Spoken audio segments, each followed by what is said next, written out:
Sometimes in politics, it benefits us to take a long-lens view of how we ended up where we are. This will be my last contribution in this chamber as my party's spokesperson on Brexit, as I'm taking on a new role that coincides quite fittingly with our timing of leaving the EU. It has been a curious honour, in equal measures challenging and frustrating, to speak on this issue for my party during my first year as an elected politician. It is a role that I inherited from Steffan Lewis, who did such significant work alongside the Welsh Government in producing Securing Wales's Future. That document set out a clear roadmap for leaving the EU that avoided erecting unnecessary barriers. And I'd like to pay tribute to Steffan once again for all his efforts in this regard. History will look kindly on his principled attempt to broker a compromise deal that reflected the close result of the referendum. But Westminster wasn't interested in compromise. Indeed, that was one of a catalogue of missed chances not taken by successive Westminster governments to deliver Brexit in a way that worked. All the might-have-beens that never were. Since Westminster refused to compromise, Plaid Cymru concluded that we had no choice but to try to persuade the UK government to gain a mandate for their specific plans, namely a second referendum.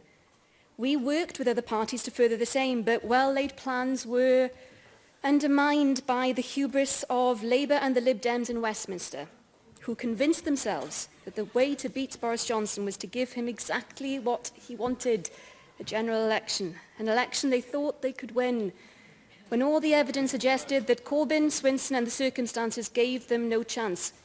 Well, we are where we are.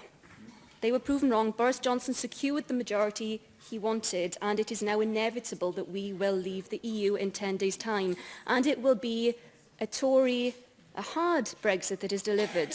So our job now must be to scrutinise the plans and to defend the interests of the people we represent. There are 5 main reasons why Plaid Cymru has concluded we have no choice but to vote against the LCM today. 1.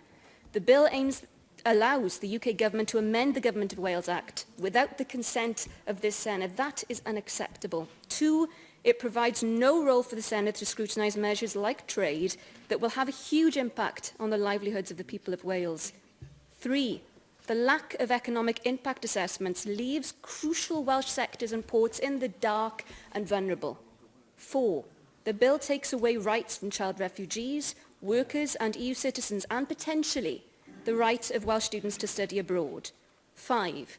The ruling out of an extension to the transition period is irresponsible and makes a bare-bones deal or a no deal the most likely outcome.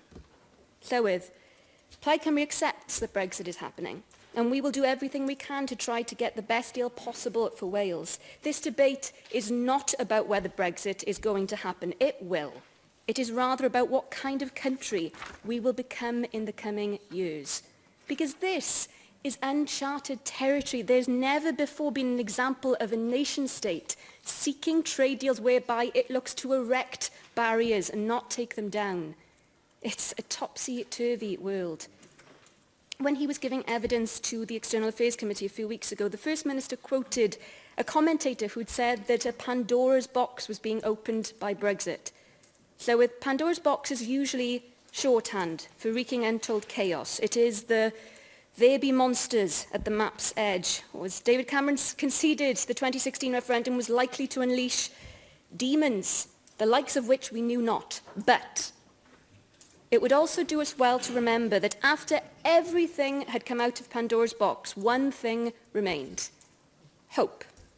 Hope can take many forms. It could be hope for trade deals, hope for security, hope for a better Withdrawal Agreement Bill that actually takes the views of this Senate into account, hope for future years that again takes many forms.